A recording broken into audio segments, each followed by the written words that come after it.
Many of us have nostalgia over certain media we grew up with, and it's no exception that some are still being shared with others as a means to reach new fans to experience these stories and characters, albeit some being there when it was written. A few examples that come to mind are Sonic, Kamen Rider, and even Transformers. Varying on how successful these franchises got, it can lead to carrying on that legacy of old while also embracing the interest of the new, even if they haven't experienced it from the very beginning. A few examples that come to mind are Sonic, Kamen Rider, and today's subject, Transformers! Yeah, that's it, just Transformers, no prelude to Energon or any other shit like that, which would have been more interesting, but whatever. I won't bother going into the history of Transformers since we'll be here all day, but I grew up with Transformers starting with Armada when it first aired on Toonami, and while collecting some of the figures from that line as well, some of which I still have today. P.S. that Legacy Armada Optimus is still a great update, minus the base mode, but it's still great nonetheless. And when I heard there was gonna be a game released on one of the best consoles of all time, my thrusters were set to maximum capacity. An 11-year-old me couldn't put the controller down when I got it as a birthday gift many moons ago. Things were exciting back then. Being developed by Atari of all companies and at Melbourne House in Australia, and being a tie-in that has nothing to contribute to the plot of the anime Transformers Armada, or Choroboto Seimeitai Transformers Micron Densetsu, as it's titled in Japan. The only similarities this game and the anime have in common are that Gary Chaka and David Kay are the only voice actors from the dub reprising their roles as Optimus and Megatron respectively. The Autobots and Decepticons are hunting Minicons down like Pokemon, obviously, and the models are updated versions of their Armada designs to make them look less clunky in comparison. Even on the cover it has Prime on Optimus' chest, but not in the game. It didn't need to be there, but I at least like how reflective the cover is. Though when it comes to an actual story and some form of character development, it's unfortunately absent here. It's just your usual Autobots have to rescue the Minicons and stop the Decepticons plot point. But even if you are a Transformers fan and are bummed out that those things aren't present, there are a couple of inclusions in this game that make up for it. For starters, the environments themselves actually look believable, even when scaled next to these models in some instances, as opposed to actually visiting places like Amazon, Alaska, Antarctica, and so forth. The development team looked at images of these landscapes and modified them to make it all look like places that you can actually believe are real. Even standing right next to this lighthouse or even visiting an abandoned village is already cute in and of itself. The only drawbacks I take issue with is, while each stage has memorable set pieces and level design, it does tend to feel a bit repetitive with the two Amazon levels. Both are obviously different from one another, but I can't help but feel like, with a few exceptions, it feels like I have already revisited this place, but in Sunset with a few extra buildings thrown in it. It felt like a DLC add-on that felt mostly useless. That and the trees. Oh my fucking god. There are way too many trees in this game. Don't put your kids in the trees! There are only 3 playable characters in this game, all having different stats from one another. Hotshot, who is the fastest of the bunch, Red Alert, who isn't as fast, but he's the perfectly balanced medic with decent attack and defense. And Optimus Prime, who's a slow motherfucker, but he's also the strongest and most durable of the bunch. There were plans to add more, but I think it was a smart move to not include so many characters in one roster to make it completely full, even if there are budget restraints in the way. Though I wouldn't mind at least seeing one more Autobot like Fleur, or at the very least Jetfire, maybe even characters like Sideways, but I digress. And the best part is, you can switch in between Autobots anytime you want, and it won't impact your gameplay journey. Just go to a warp gate, switch out your character, and you're all Gucci. In the anime as well as the toys, the Transformers have the ability to power link with a Minicon to unlock certain weapons, abilities, or at the very least features. In this game, you do get your respective Minicons as you progress along, but all it does is turn everything into sepia tone while also giving you the ability to clock up, like you're in Kamen Rider Kabuto. Though keep in mind, the longer you stay power linked, the more it'll drain your health. But it does slowly build back up as long as you're not taking any damage. So, that's a slight plus. I barely use this feature and just relied on the Minicons you have to find. Speaking of which, there are some Minicons that offer more to the table, even more so than Sparkplug, Jolt, and Longarm in this game. There are some that rock different abilities and weaponry, carrying various amounts of blasters, missile launchers, a boost in defense, gliding, dashing, blast shields, the works. There are 40 in total in this whole game, but you don't need them all in one go if you're choosing the Recruit or Veteran difficulty. More on that later. Luckily, once you find the minicon, you have it for good. And much like switching out Autobots, you too can switch your loadout to choose your preferred arsenal. Though keep in mind, depending on the Autobot you select, there is a limit to how much power you can have. But luckily, depending on the combo, it can score some health and defense benefits. I remember making 2 yellows and 2 greens my to-go for minicon loadouts when I was a kid. But replaying this now, it's more based on their effects and getting extra energon in your system if possible. As for the Datacons, they're more of bragging rights when it comes to the core game, but they do unlock stuff like music, the classic G1 PSAs, concept art, the comics that came in each Armada toy, and much more. So if you're into that kind of stuff, go crazy and collect them too. But outside of those two things, you can jump using L1, which I find very strange because jumps are normally mappable to whatever the primary action button is on the controller. But I digress. You can transform with triangle and choose to go fast as much as you want with R1, and even back up with L1. And when it's fun and satisfying to transform in midair, it really is fun and satisfying to transform in midair, even for long periods of time. Though at certain points, it does feel like it's more of a temporary solution to navigate through certain jumps and make your way through certain sections that don't feel spacious enough. And I can't help but feel like there needed to be more emphasis on the control when transformed. In robot mode, they can move to my liking no problem, but in alt mode, I can't help but feel a little bit of a struggle during certain slopes. Or, at the worst, being tipped upside down, which the game auto-transforms for you if you're in that predicament. It's fun to ram over enemies to your size as well. I love doing that. As for damage, you do take fall damage depending on how high you are, and you can also get electrocuted if you're too deep in the water. Gee, 4 million years of an ongoing war, and not once did they utilize being as waterproof as Rumble or Hound and G1. Great job, guys. And now for my favorite way of getting harmed in this game. The ragdoll physics. Oh, the ragdoll physics, how I love thee. Da da da da dum. Da da da da dum. Da da da da dum. Da da da da dum.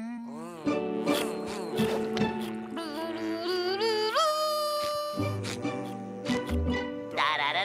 da dum. Da da da da dum. The only ways of regaining your energon is either through Datacons, certain minicon abilities, or even killing Decepticlones. For those unfamiliar, instead of using the whole cast of characters from the anime, they decided to do what the 2 Cybertron games did 6 and 8 years respectively later on, and make an in-game army for the Decepticons called Decepticlones, all of which varying from different abilities and weaponry. We got the little duds called the Light Unit, which isn't that threatening even after being destroyed by a grand total of 1 hit. There's also the Medium Unit that comes in 2 variants. The Standard that runs faster and is more durable in comparison to the Light Unit, and the Advanced variant that's rocking a recolored skin like a shiny Pokemon, but is equipped with an Energon shield and hand grenades. The latter are sometimes a kick in the ass to deal with, depending on the predicament. We also got the Heavy Unit, which is also the first boss you fight, and it's exactly how it sounds on paper. Though this guy will be a reoccurring enemy during your progress. These things are rocking heavy blasts, missiles that lock on within range, a major stomp ability, like the earth is about to rumble. And to add insult to injury, they can even jump from platform to platform, like they're Tobey Maguire, even in long distances. The command units are just as strong and armed as the heavy unit is, but they are faster, smaller in comparison, have a cloaking ability, come equipped with missiles, and want to slice and dice your ass like there's no tomorrow. And now for one of my least favorites in the entire game, and that would be the Guerrilla. I don't know how to say that, but the Guerrilla is what I call them because that's exactly what they do. They act like gorillas by how they crawl and run as well as fight and wrestle, But the most annoying thing about them is that they have these shock blasts that disable the energy from your minicons, and you can't do a damn thing about it outside of wait, distance, bash, and recharge. Seriously, I love Optimus Primal as much as the next person, but fuck these guys! The Royal Arm units are basically the Droidekas in Star Wars, but they don't have an energy shield that protects them, so I guess that's really all there is to them. Nothing really new to add to them. And also when it comes to the color scheme, they're rocking magenta. I do love me some magenta things, I don't even know why. The spider tanks, while not making things worse for me as an arachnophobe, are just as strong as the heavy units, but can deflect blasts if you shoot their limbs. The only way to inflict damage is to hit the core body, but be careful, because it can charge a laser as strong as Piccolo's Mankanko Sapo like it ain't no thing. Now we also get to another one of my least favorites, the jet snipers and the jet lasers. Luckily the snipers aren't as difficult to deal with if you know what you're doing, but the lasers not only fly like snipers, they keep blasting with a squadron of them and won't stop fucking moving! The only way you take them down is with the flak cannon, so use that to your will if you can. The artillery units are what they are, artillery. They have shields as well as can fire at long-range distances as well. As for the sentry drone, all it does is shoot a flare to call for backup, shoot at you, and beep constantly. Up to the point where your ears will bleed like you're listening to Ghost or Imagine Dragons. Fuck this little orb to not ponder! The turrets, they're turrets. And the dropships are dropships as well. But I want to know who's the dumbass that thought putting a minicon on top of one of them was a good idea. As for the Decepticons, the only ones that you fight are as follows.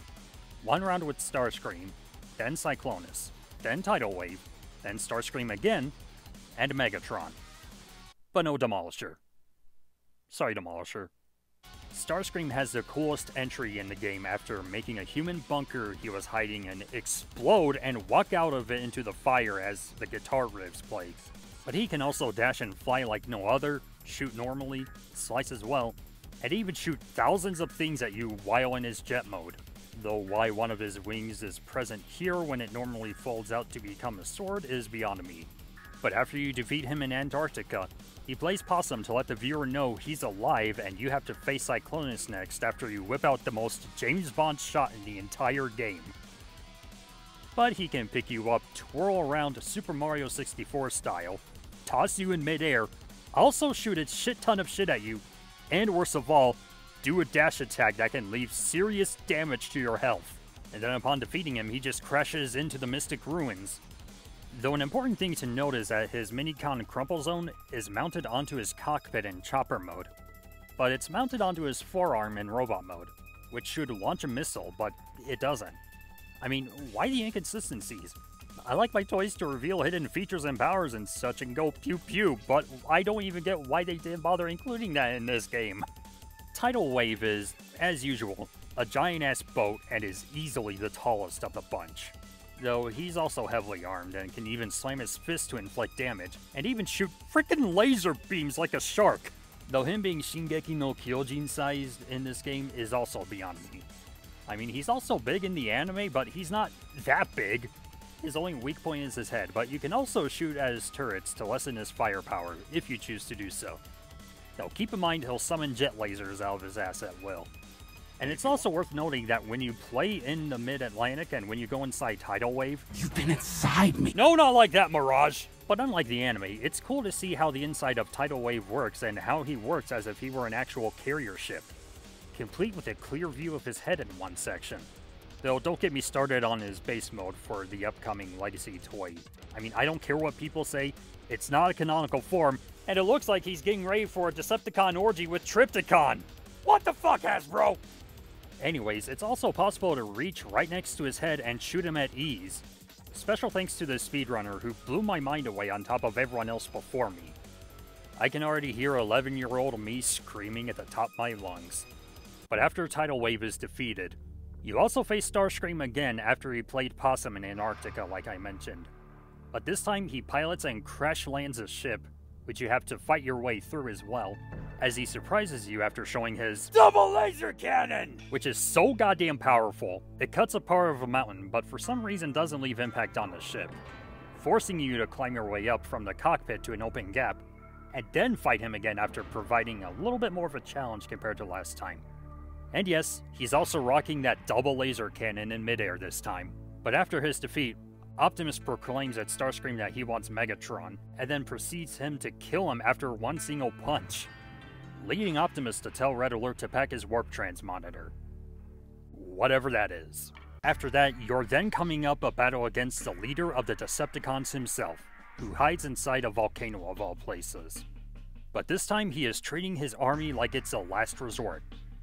Out of all the locations Megs chose to hide in, he could have easily chose a mountain, anywhere on Cybertron, or even a pool if he and the Elders were ballsy enough to get electrocuted. But nah, screw it, let's make the battle metal and hard as fuck. Commander, this volcano is still active. Be ready for anything. Recommend you check your loadout before you engage. And if you lose this battle, he'll join forces with Dingleberg and all hell will break loose! And yes, for those wondering, that is Darren Norris, the voice of Timmy Turner's dad, voicing Red Alert here, who actually gets to voice Knockout later on in Transformers Prime. Anyway, all Megatron does is shoot at you, is very heavy in defense, and can even go full-on WWE on your ass, and even do what Hulk did to Loki in Avengers, and kick you like a corpse, even when you still have Energon in your system. And he's tough. Very tough. No joke. Every time he runs up to me, I'm just like, okay, Megatron, this is it. One shall stand, one shall... What are you doing? For the name of Primus, please give me space. I need my space. Please don't come near me. No. What are you...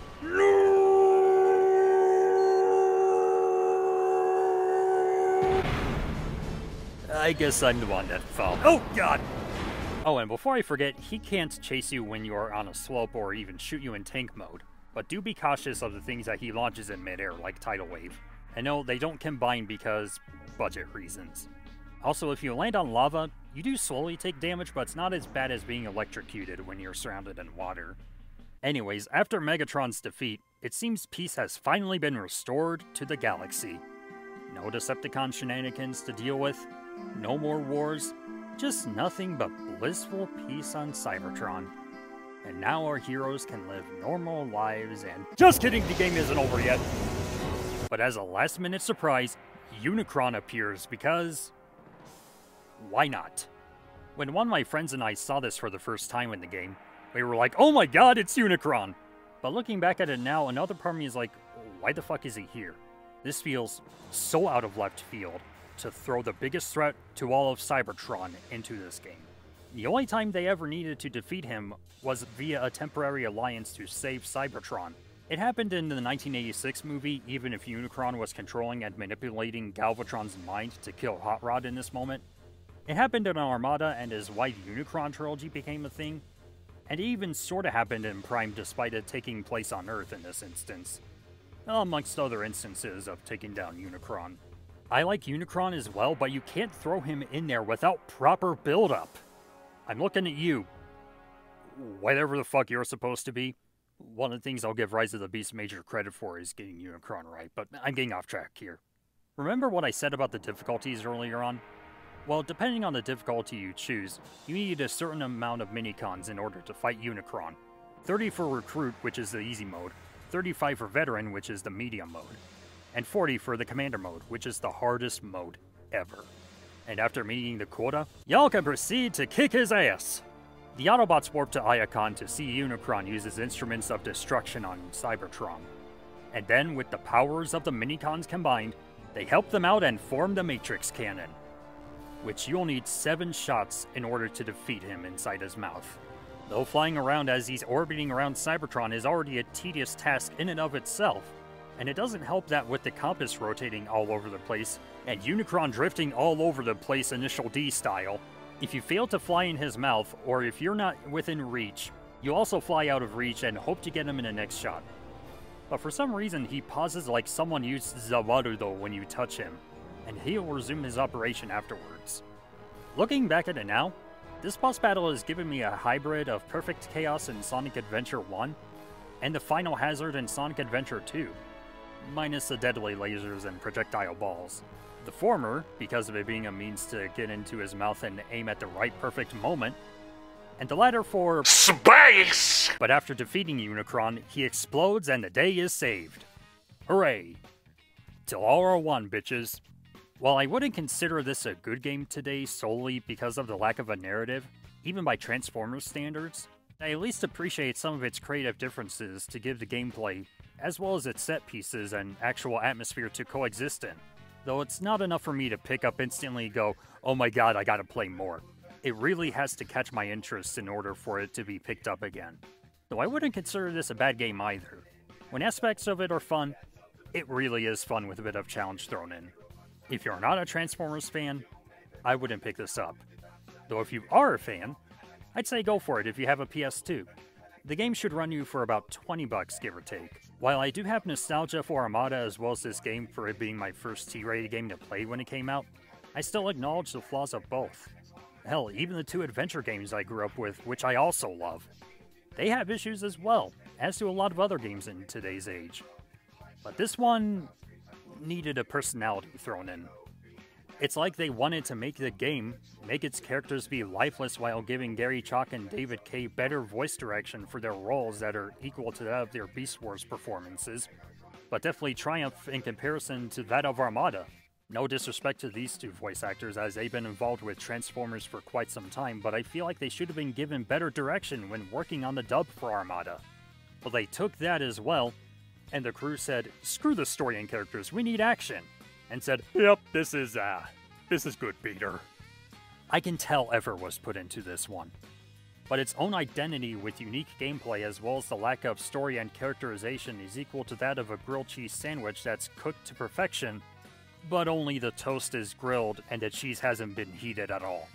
Had there be some narrative, it would have been a proper grilled cheese. And while Transformers has had plenty of games before and afterwards, let's all agree that it isn't Convoy no Nazo. My god, does revisiting this game make me feel old. And Transformers is already 40 years old for this year. Sorry to every Gen X person out there. Well, happy 40th anniversary, Transformers. Here's to 40 more. I'll see you guys next time.